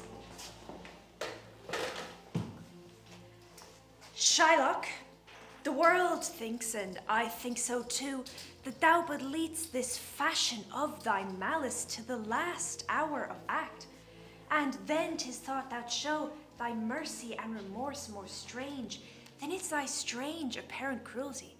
But when thou now exacts the penalty, which is a pound of this poor merchant's flesh, thou wilt not only loose the forfeiture, but touched with human gentleness and love, forgive a moiety of the principal, glancing an eye of pity on his losses that have of late so huddled on his back. And now to press a royal merchant down and pluck commiseration of his state from brassy bosoms to rough hearts of flint, to stubborn Turks and Tartars never trained in offices of tender courtesy. We all expect a gentle answer, Jew. I have possessed your grace of what I purpose, and by our holy Sabbath have I sworn to have the due and forfeit of my bond. If you deny it, let the danger light upon your charter and your city's freedom. You'll ask me why I rather choose to have a weight of carrion flesh than to receive 3,000 ducats. I'll not answer that. But say, it's my humor. Is it answered? What if my house be troubled with a rat, and I be pleased to give 10,000 ducats to have it painted? What? Are you answered yet? Some men that are love not a gaping pig, some that are mad if they behold a cat, and others when the bagpipe sings, the nose cannot contain their urine. For affection, masters of passion, sways it to the mood of what it likes or loathes. Now, for your answer, as there is no firm reason to be rendered why he cannot abide a gaping pig, why he a harmless necessary cat, why he a woolen bagpipe, but of force must yield such inevitable shame as to offend, himself being offended, so can I give no reason, nor I will not. More than a lodged hate and a certain loathing I bear on Well, this is no answer, thou unfeeling man, to excuse the current of thy cruelty. I'm not bound to please thee with my answer. Does every man kill the thing he does not love? Hate any man the thing he would not kill. Every offence is not a hate at first. What? Wouldst thou have a serpent sting thee twice? I pray thee, think you question with the Jew. You may as well go stand onto the beach and bid the main flood bathe its usual height. You may as well use question with the wolf, why he hath made the ewe bleat for the lamb. You may as well forbid the mountain pines and to make no noise when they are swayed by the gusts of heaven. You may as well do anything most hard than seek to soften that. And which was harder? His Jewish heart. Therefore I do beseech you, make no more offers, use no farther means. But with all 3,000 ducats here is 6. If every ducat in 6,000 ducat were in 6 part, and every part a ducat, I would not draw them. I would have my bond. How shalt thou hope for mercy, rendering none? What judgment shall I dread, doing no wrong? You have among you many a purchased slave, which like your asses, your dogs, and mules, you use in abject and in slavish parts, because you bought them. Shall I say to you, let them be free? Marry them to your heirs? Why sweat they under burden? Let their beds be made as soft as yours, and let their palates be seasoned with such viands. You will answer, the slaves are ours. So do I answer you. The pound of flesh which I demand of him is dearly bought. It is mine, and I will have it. If you deny it, fie upon your law. There is no force in the decrees of Venice. I stand here for judgment. Answer, shall I have it? Upon my power, I may dismiss this court, unless Bellario, a learned doctor, whom I've sent for to determine this, come here today. My lady, here's series without a messenger with letters from the doctor. You come from Padua. Bring us a letter. Call them. Antonio, what man courage yet? The Jew shall have my blood, flesh, bones, and all. Here thou shalt lose for me one drop of blood. I am a tainted wether of the flock, meetest for death. The weakest kind of fruit drops earliest to the ground, and so let me.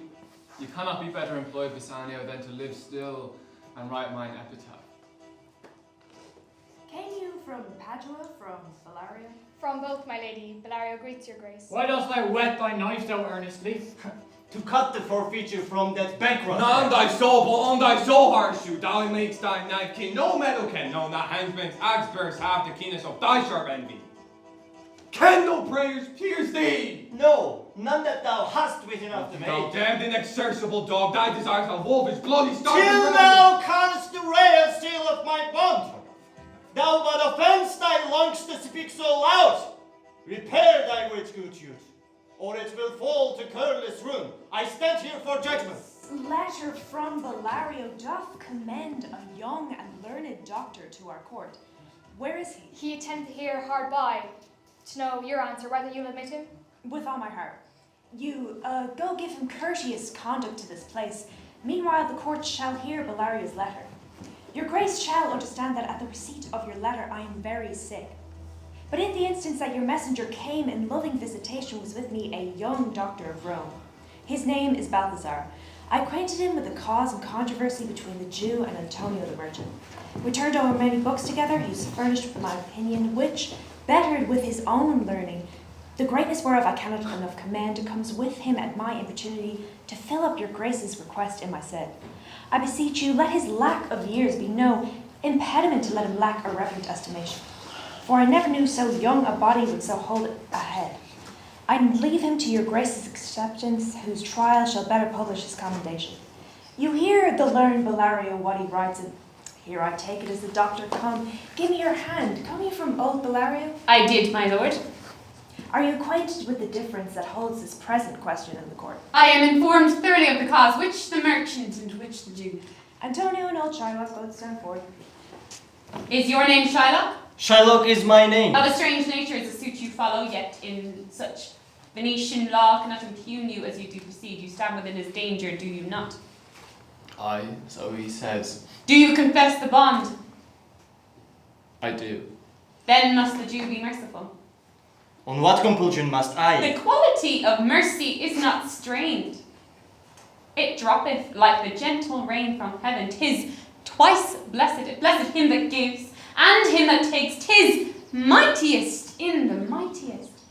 It becomes the throned monarch better than his crown. His sceptre shows the force of temporal power, the attribute to awe and majesty, wherein doth sit the dread and fear of kings. But mercy is above this sceptred sway. It is enthroned in the hearts of kings. It is an attribute to God himself.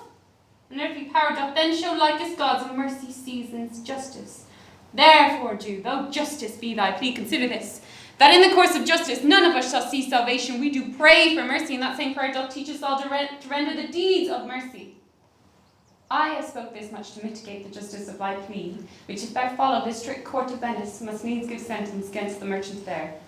My deeds upon my head. I crave the law, the penalty, and forfeit of my bond. Is he not able to discharge the money? Yes, here I tender it for him in the court, yet twice the sum.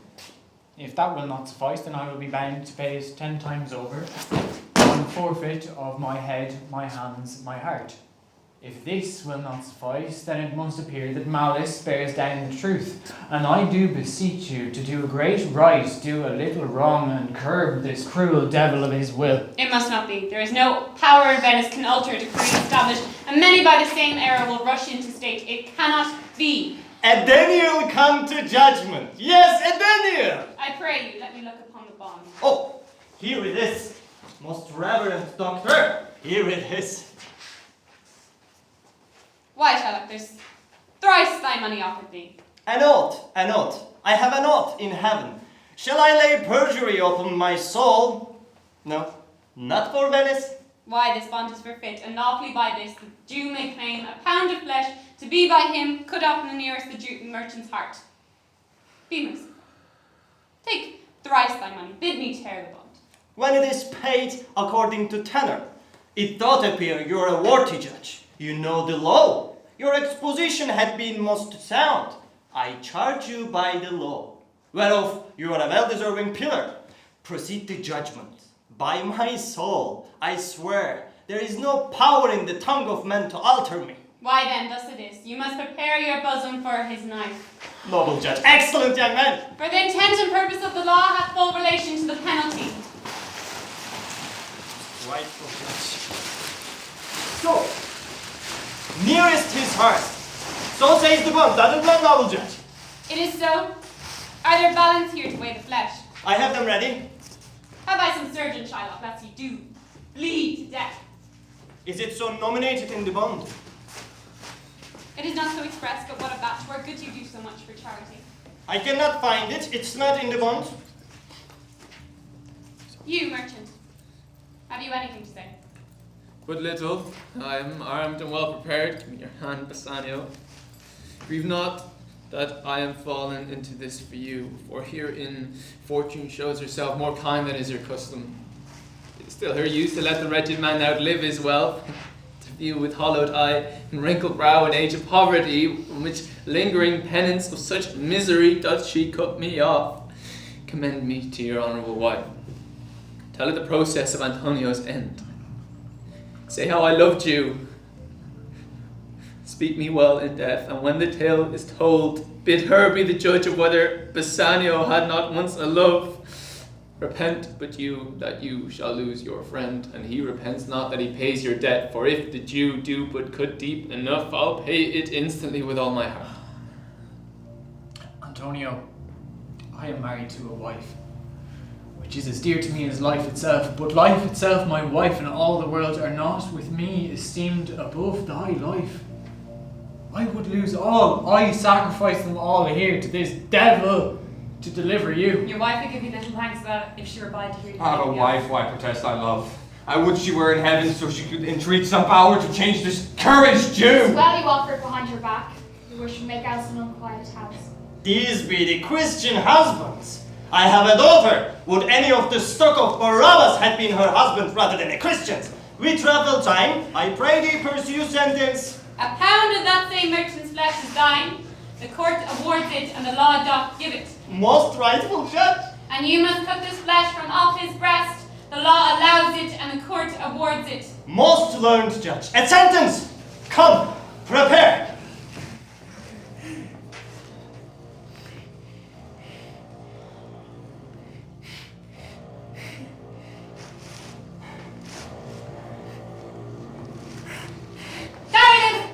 There is something else. This bond doth give thee here no jot of bloods. The words expressively are a pound of flesh. Take thy bond, take thy pound of flesh, but in the cutting of it, if thou dost shed one drop of Christian blood, thy lands and goods are confiscated by the laws of Venice unto the state of Venice. Alright, judge. Mark Jew, a learned judge. Is that the law? Thyself shall see the act, for as thou urgest justice, be assured thou shalt have justice more than thou desirest. A learned judge, Mark Jew, a learned judge. Therefore, prepare thee to cut off the flesh. Shed thou no blood, nor cut thou less nor more, but just a pound of flesh. If thou takest more or less than just a pound, be it so much as makes it light or heavy in the substance, or the division of the 20th part of one poor scripture. Nay, the scale determined in estimation of the hair, thou diest, and all thy goods are confiscated.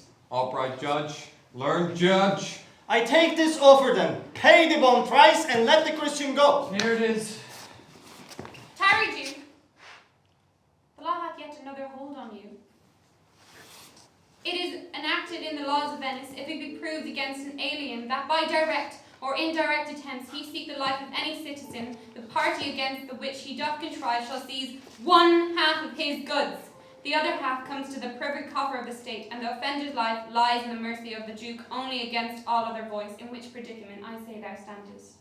For it appears by manifest proceeding that indirectly and directly too thou hast contrived against the very life of the defendant, the danger formerly by me rehearsed.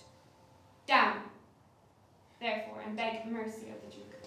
Beg that thou mayst have leave to hang thyself, and yet thy wealth being forfeit to the state. Thou hast not left the value of the court, therefore thou must be hanged at the state's charge. Thou shalt see the difference of our spirits. I pardon thee thy life before thou ask it. For half thy wealth it is Antonio's, the other half comes to the general state, which humbleness may drive into a fine. I for the state, not for Antonio. Nay, take my life and all. Pardon not that you take my life, when you do take the props that does sustain my house. You take my life, when you do take the means whereby I live. What mercy can you render him?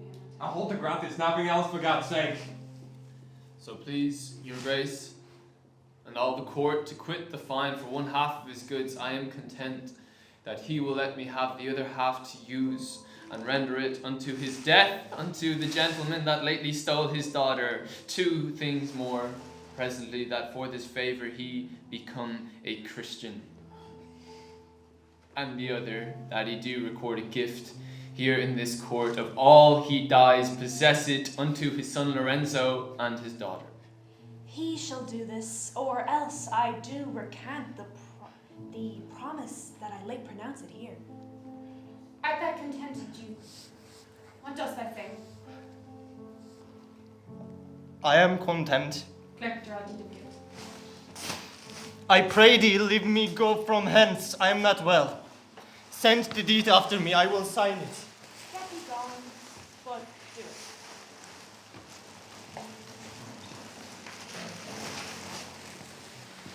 Sir, I entreat you to dinner. I humbly do desire your grace of pardon, but I must away the night of Padua, and his meat I presently set forth. I am sorry that your leisure serves you not. Antonio, gratify this gentleman, for in my mind you are much bound to him. Most worthy gentlemen, I and my friend have this day been by your wisdom acquitted of most grievous penalties, in lieu whereof 3,000 ducats due unto the Jew we freely cope your courteous pains withal. And stand indebted over and above in love and service to you. He is well paid, and that is well satisfied, and I, delivering you, am satisfied, and therein account do account myself well paid. Very well. Dear sir, of course I must attempt you further. Take some remembrance of us, not as a fee, but as a tribute. Grant me 2 things, I pray you, not to deny me and to pardon me. You press me far, and therefore I will yield. I will take this ring. Do not draw back your hand, I will have nothing else. Alas, good sir, this ring, it is but a trifle. I would not shame myself to give you this. I will have nothing else, and now methinks I have mind to it. Good sir, there's more depends on this ring than on the value. The dearest ring in Venice will I give you, and find it out by proclamation only. For this I pray you, pardon me. I see you are liberal in your offers. First you taught me how to beg, and now methinks you teach me how a beggar should be answered. My wife gave me this ring, and when she put it on, she made me vow that I should never give, nor sell, nor lose it. That serves many men to save their gifts, and if your wife not be a mad woman and know how well I deserve this ring, she would not hold out enemy in me forever. Well, peace be with you. My lord Bassanio, give him the ring. Let my love and his deservings withal be valued against your wife's commandments. Go, Gratiano, run and overtake him. Bring him, if thou canst, unto Antonio's house. Come, Antonio, you and I will thither presently, and in the morning early shall we fly toward Belmont. Come.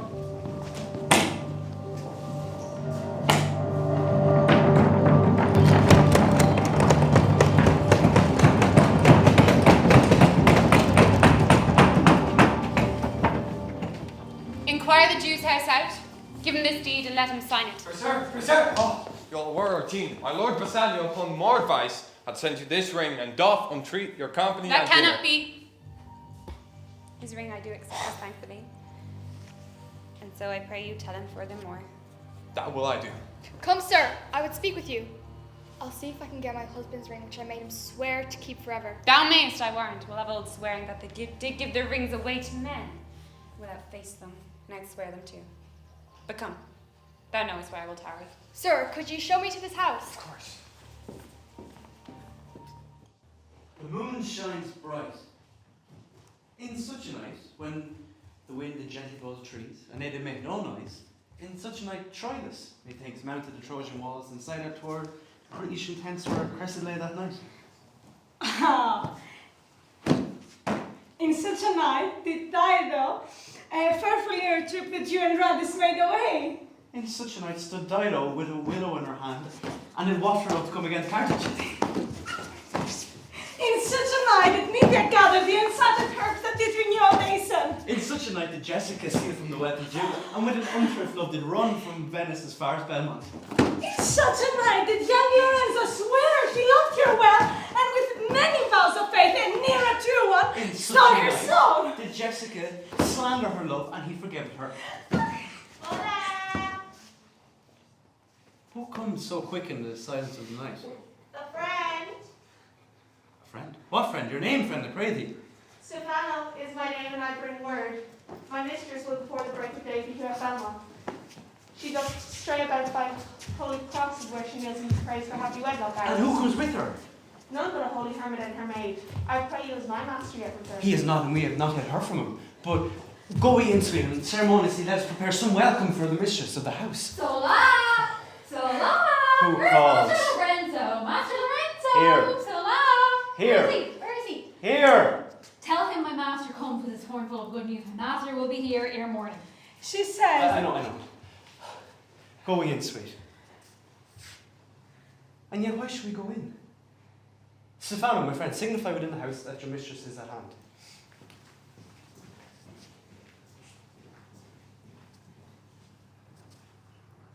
Look how sweet the moonlight sleeps upon this bank.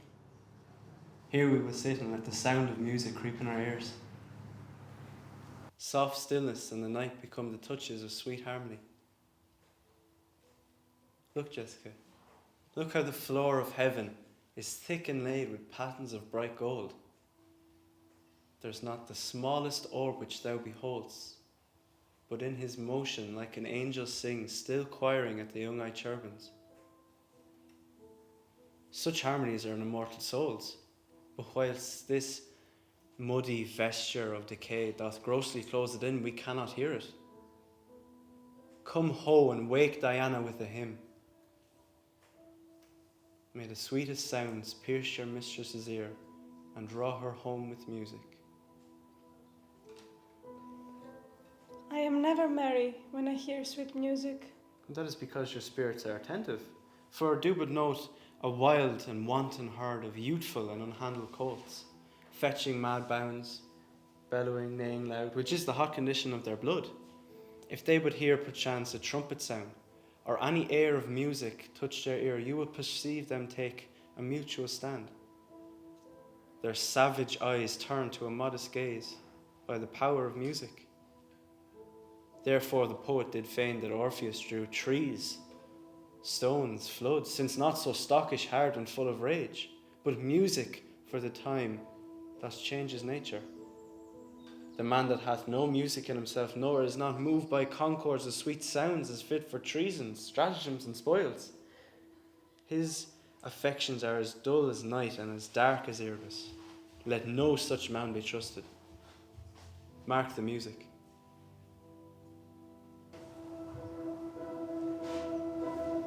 Fair lady, welcome home. We have been praying for our Lord's return with speed. We hope the better for our words. Are they returned? They have not, but a messenger has come to signify their coming. Go in, Nerissa. Give order to my servants to give no note of our being absent hence. Nor you, Lorenzo, nor you, Jessica. Your husband is at hand. Fear you not, madam, we are no telltales.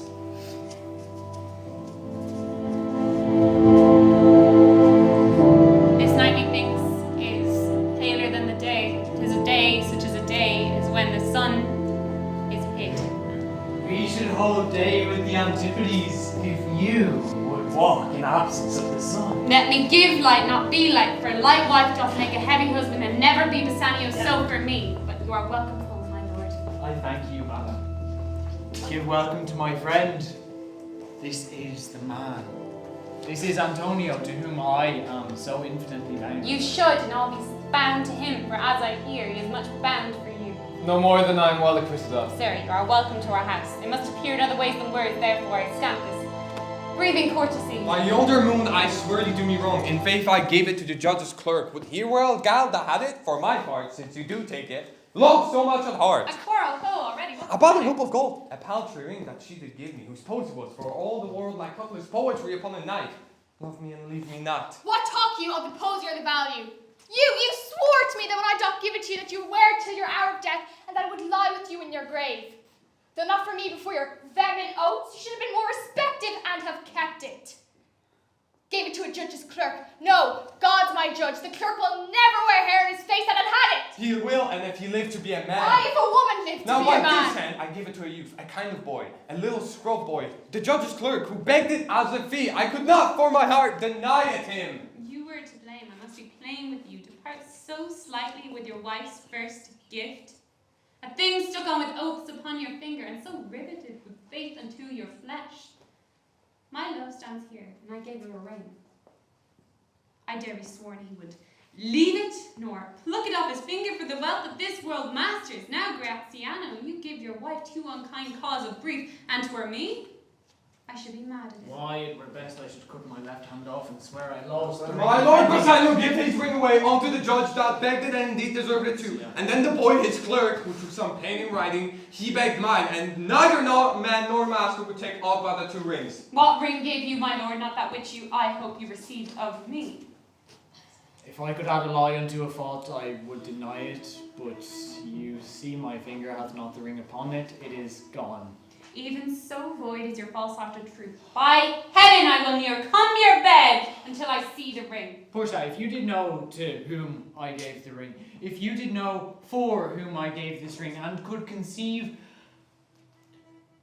how unwillingly I left the ring when naught would be accepted but the ring, you would abate the strength of your displeasure. If you had known the virtue of the ring, or even half her worthiness that gave you the ring, or your own honour to contain the ring, then you would not have parted with the ring. What man is so unreasonable to have pleased to have defended it with any terms of zeal, wanted the modesty to urge the thing held as ceremony? Narissa teaches me what to believe, not die for it, but some woman had the ring. By my honour, madam, by my soul, no woman had it but a civil doctor, which did refuse 3,000 ducats of me and begged the ring, the which I did deny him and suffered him to go displeased away, even he that had held up the life of my dear friend. What should I say, sweet lady? I was enforced to send it after him. I was beset with shame and courtesy. My honour would not let ingratitude so much besmear it. And had you been there, by these blessed candles of the night, I swear you would have begged the ring. Let not a doctor come near my bed, since you have the jewel that I loved, a thing you could swear to keep from me. I'll not deny him anything I have, no, not my body, nor my husband's bed. Watch me like Argos, and if you do not, if you leave me alone, now by mine honour, which is yet mine own, I'll have a doctor for my bedfellow. And I as clerk, therefore be well advised how you do leave me to my own protection. Well, do you so. Let not me take him then, for if I'll do, I'll mar the young clerk's pen. I am the unhappy subject of these quarrels. Breathe you not, you are welcome notwithstanding. Portia, forgive me this enforced wrong, and in the hearing of these many friends I swear to thee, even by thine own fair eyes wherein I see myself. Mark you but that. In both my eyes he doubly sees himself, and each eye one. Swear by your double self that there's an oath of credit. Nay, but hear me. Pardon this fault, and by my soul I swear I never more will break an oath with thee. I once did lend my body for his wealth, which but for he that has your husband's ring had quite miscarried. I dare be bound again, my soul upon the forfeit, that your lord will never more break faith advisedly. Then you should be a surety. Give him this, and bid him keep it better than the other.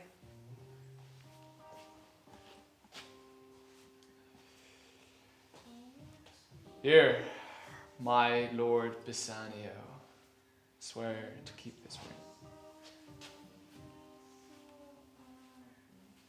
By heaven, it is the same I gave the doctor. I had it of him. Pardon me, Bassanio, but by this ring I lay with the doctor.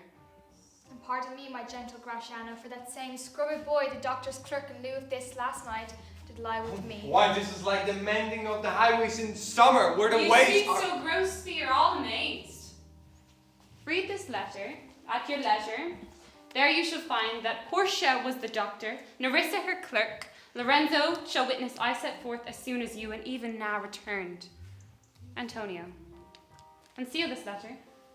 There you shall find that 3 of your ships have richly come to harbour suddenly.